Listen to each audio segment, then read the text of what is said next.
United States Army presents The Big Picture, an official report produced for the armed forces and the American people.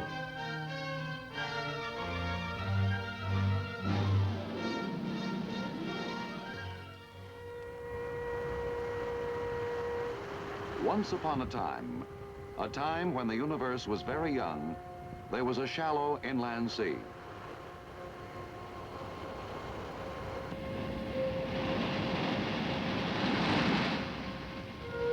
With the passing of untold ages, its waters receded.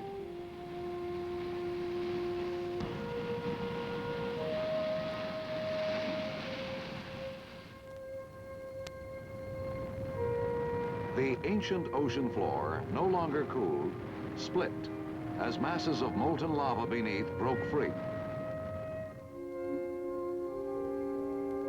These thrusting skyward eventually shaped the massive mountains that we know today. Over the same untold millennia, the forces of erosion did their work.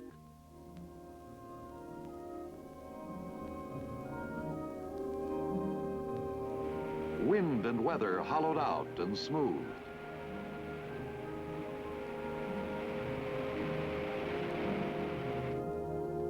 Thus was formed the great Tularosa land basin in the state of New Mexico. This is the story of its pioneers, yesteryears and todays.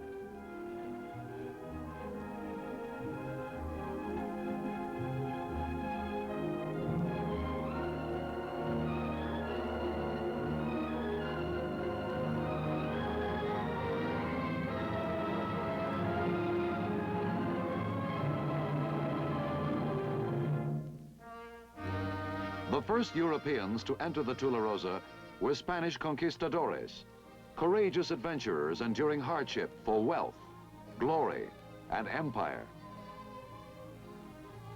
With them went men enduring the same hardships to spread the word of God. Much later would come other men from a young nation to the east. Seeking new homes, they pushed on across the basin headed west.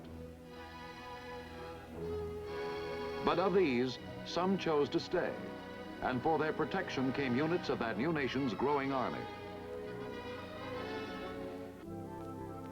Then, with the discovery of gold, came prospectors, a hardy breed who sought treasure in the rugged land of the Tularosa.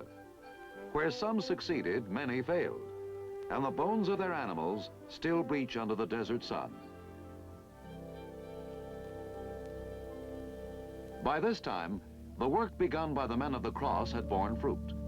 Their missions had symbolized not only the spiritual life, but the advent of civilization. These were now joined by the churches and schools of newcomers, men of peace who wanted homes, families.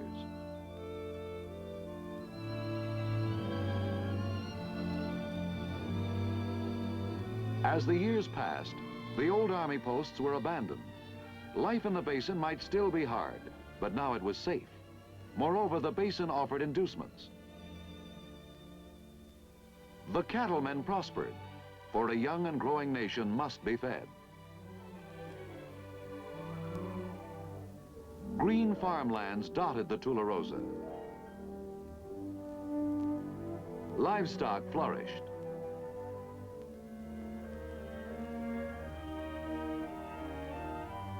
Then came tragedy. Improvident abuse of the soil brought its own retribution as drought struck the Tularosa.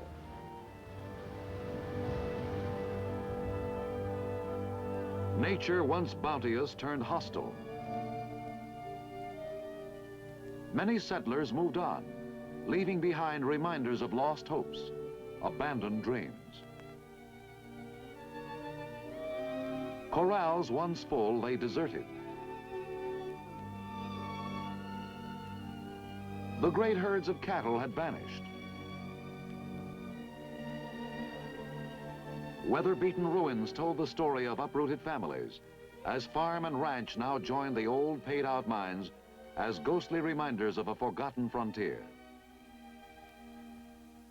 The great Tularosa, depleted and desolate, lay abandoned. Then in 1945, history took a hand. A strange new band of pioneers appeared upon the scene. In deepest secrecy, at a remote spot near Mockingbird Gap, the forerunners of a new day built a steel tower. They called the place Trinity Site.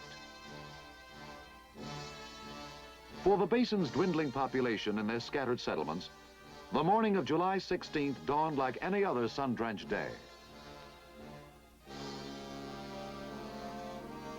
On the sleeping desert, perhaps only the wakeful animals sensed something unusual afoot as a strange new sound broke the morning stillness.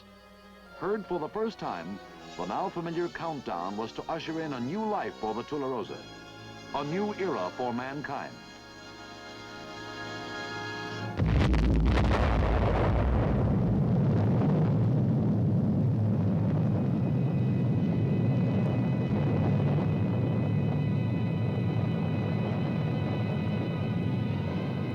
In the ancient basin, man had unleashed the violence of atomic power. Elements fused and formed in a remote age when the basin was evolving had yielded their secrets. Other men had opened up another technological frontier only a few months before this epoch-making July 16th.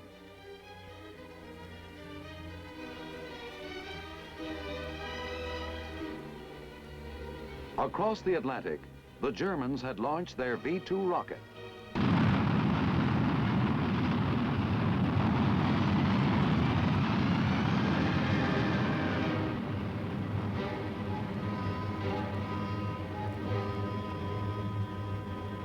The V-2 had come too late to affect the war's outcome, but national leadership acknowledged its awe-inspiring significance.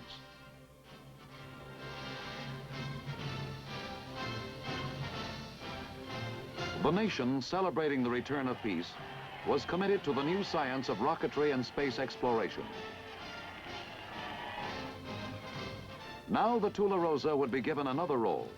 The Great Land Basin was to be a test area for our new missile program.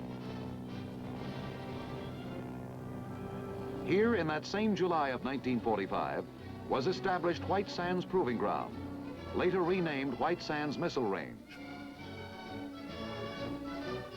This was a type of installation new to America. Under operational control of the United States Army, White Sands was to be used by all three services in perfecting their respective missiles. To White Sands, there came an invaluable research aid, some 100 captured V-2 rockets. These became, in effect, skyborne laboratories, probes into space yielding information and data for Tularosa's new pioneers. It was only a beginning.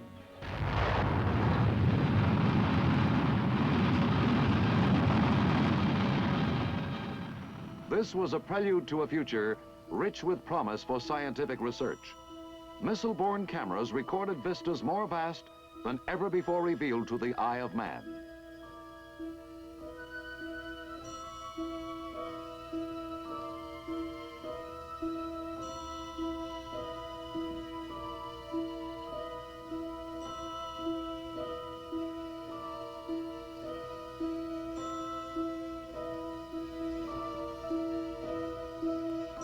It was here at White Sands that huge new American rocket engines were soon being fired in the largest test stand then existing.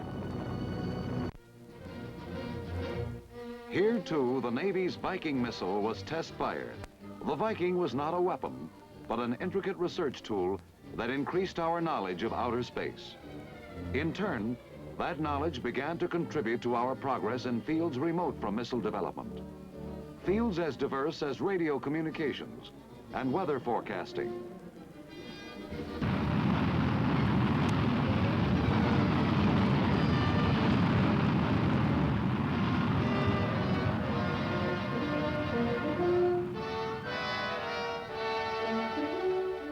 The increased knowledge led to expanded research efforts.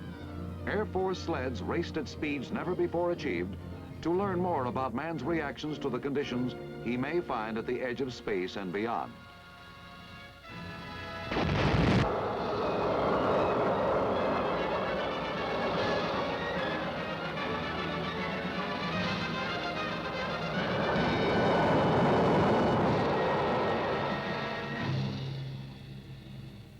Here, America's newest weapons have been tested. This is the Army's Corporal, the nation's first operational surface-to-surface guided missile.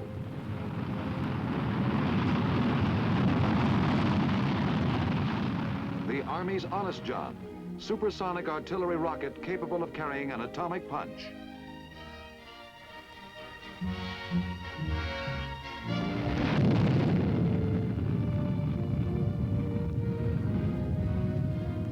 The Army's Nike Ajax, first watchdog of the skies over the nation's cities. The Army's Nike Hercules, powerful ground-to-air successor to the Ajax.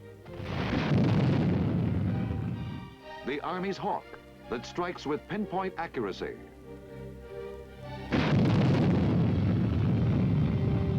The Army's Little John, light, lethal, and highly mobile field artillery missile.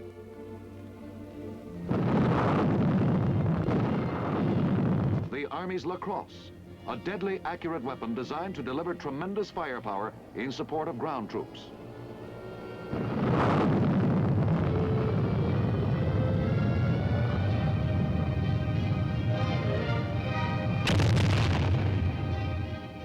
The Army's Sergeant, a surface-to-surface missile that can provide long-range atomic punch for field units.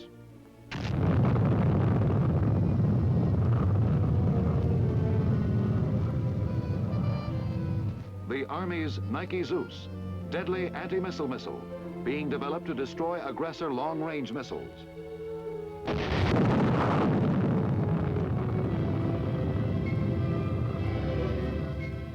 Today, the towering peaks of the Tularosa stand sentinels over a frontier far different from those that have marked the past history of the Great Basin. This is a frontier of science, and its new pioneers are men and women dedicated to the expansion of that frontier.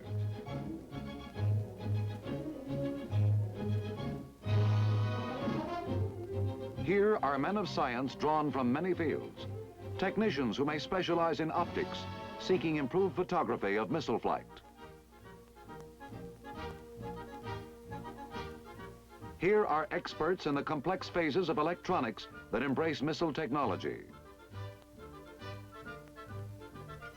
Here are mathematicians and computer operators who convert coded data into employable form. And here, too, the draftsmen who design the innumerable details involved in a missile system.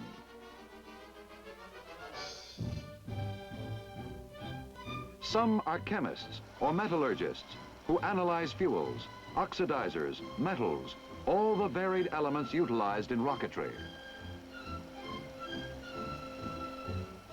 Others are machinists, welders, men of many skills and professions.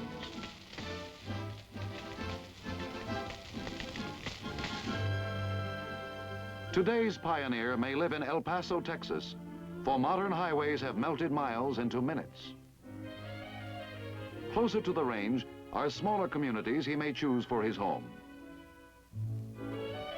The flavor of the old Southwest lives on, but the day of the weather-beaten rancho and the isolated adobe hut is gone. Today's civilian pioneer may work in one of the modern laboratories where missile components are tested. Or he may work in the buildings where they are assembled, checked out, and prepared for firing. Should he be that other pioneer, the United States Army missile man, he may share the experience of an early morning move out onto the range, perhaps to participate in the firing of a giant Redstone missile. His convoy will move out of the area and past the missile park, an impressive permanent exhibit where once stood only the German V-2.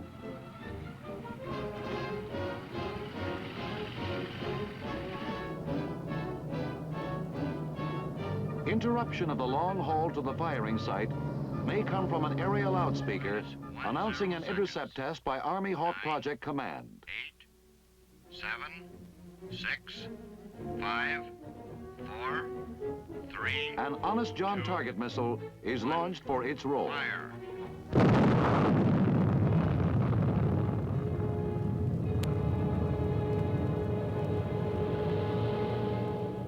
Now a Hawk missile hurtles through the air.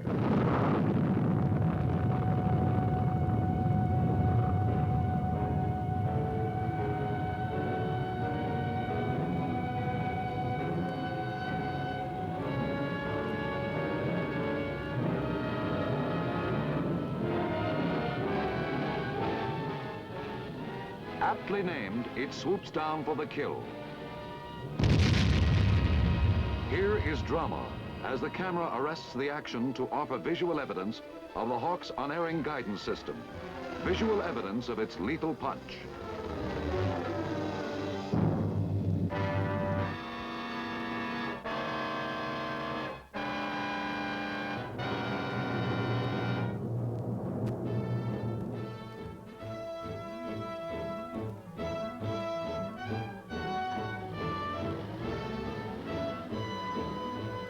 The convoy now continues its course uninterrupted, passing en route the strange structure called a radome. This is the housing of a giant radar antenna for the Army's Nike Zeus anti-missile missile.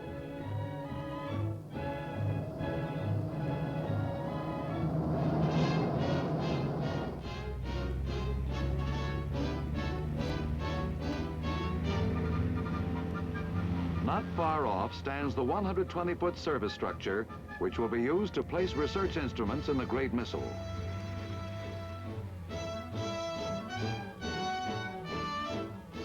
This day, the Redstone will be fired 90 miles to an impact area, a distance which is but a fraction of its full range.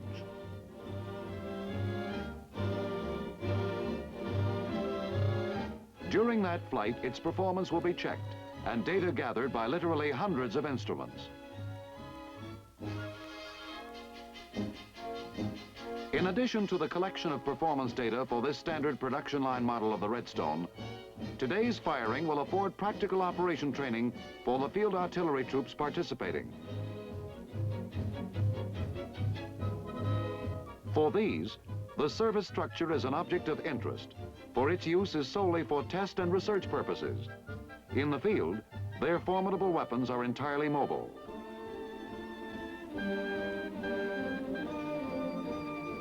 A warning from a loudspeaker that a Nike Hercules is about to be fired on a nearby range brings to an upper platform of the service structure two of the artillerists anxious to watch. For them, front row seats at a show that never fails to thrill its audience.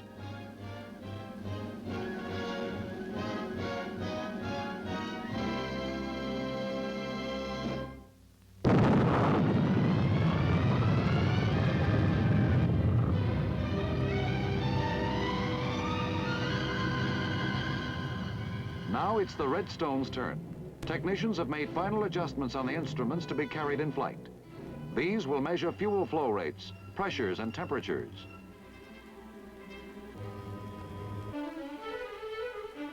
A brief moment in the sun will be the Redstone's lifespan, yet long enough to yield up new secrets for inquiring man.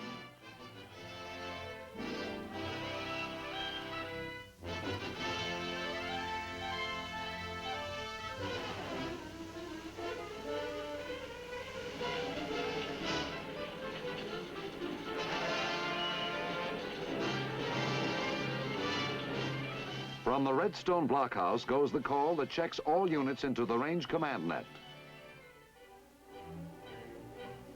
This is Redstone Project Command, calling range control. Over.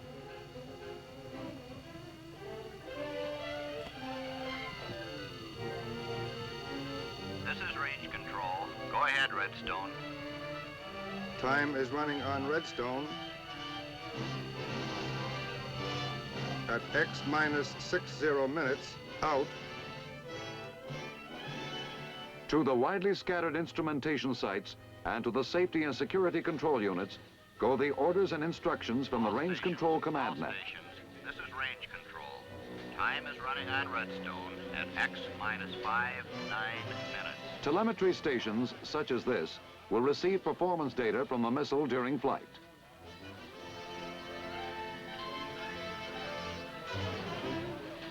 All stations. Now the range controller is told by a station chief that its instrumentation has been checked out and is ready to support the Redstone firing.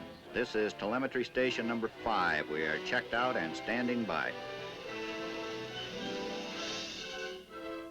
Yet another type of installation is heard from, the DOVAP station, whose tower will transmit signals to the missile. Within the station itself is electronic equipment to record answering signals from the flying Redstone. In combination, these will determine the missile's velocity, acceleration, and altitude.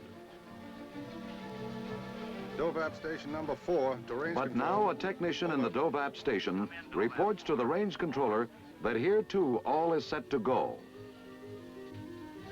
We're all set to go. Out. At the Redstone blockhouse, the critical moment has arrived, for this is the operational keystone of the test. The Redstone project officer now takes over. All stations. Now the Hold it, units I which have will a track the call. Redstone's flight are checked out. This is radar 5. We're standing by and ready. Go ahead. Over. In addition to radar, the system includes stations for optical tracking. Here are devices that will scan the 4,000 square mile range.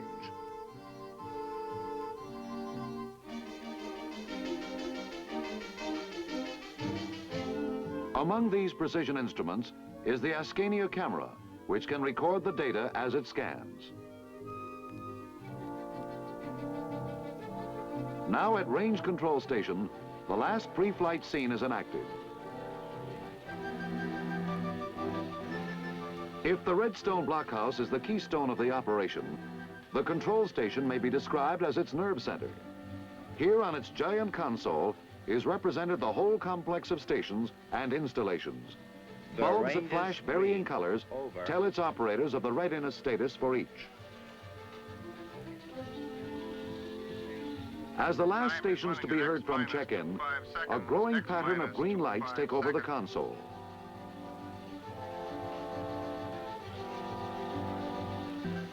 Soon there is no longer a pattern.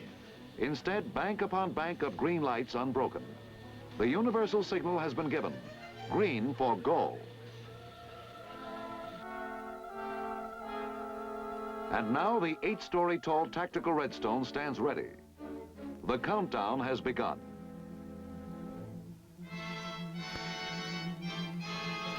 20, 19. That same countdown that had once startled the Tularosa's wildlife and has through the years become a familiar sound. 13, 12, 11, 10, 9, 8, 7, 6, 5, 4, 3, 2, 1. Fire. A, B, The cooler heater unit falls free. E, cooler free. F, And it's missile away.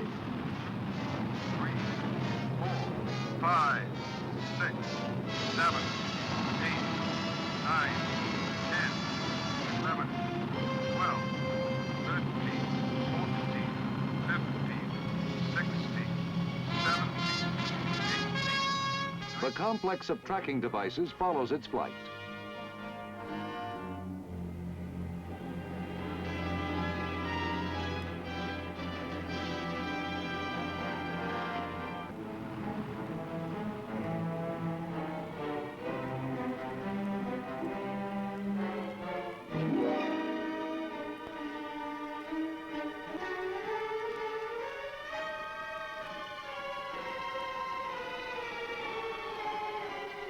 Each element coordinated into the master pattern that will test the firing and provide data for future flights. Into operation as the missile reaches the end of its trajectory goes a terminal tracker following the downward flight.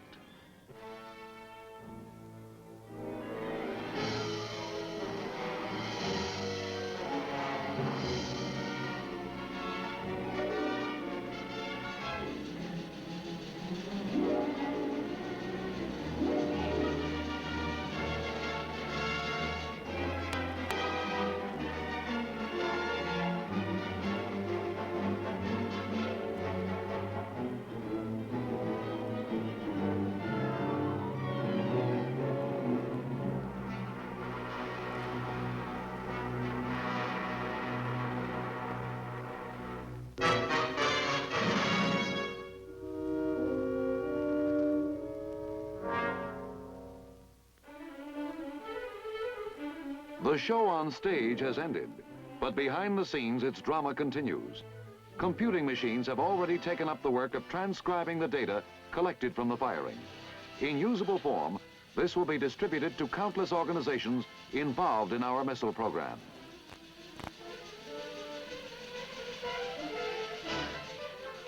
We have seen but a few of the highlights of the adventure into the future, which is White Sands Missile Range.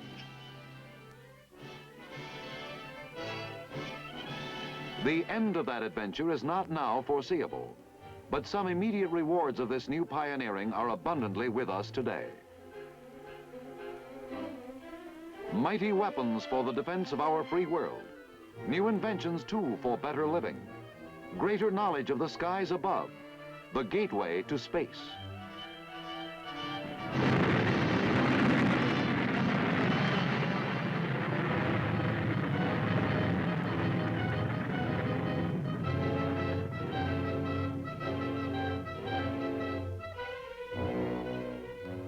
Who can say what future wonders will spring from the great land basin? Once a frontier for a growing nation, it stands today a new frontier on the threshold of the future.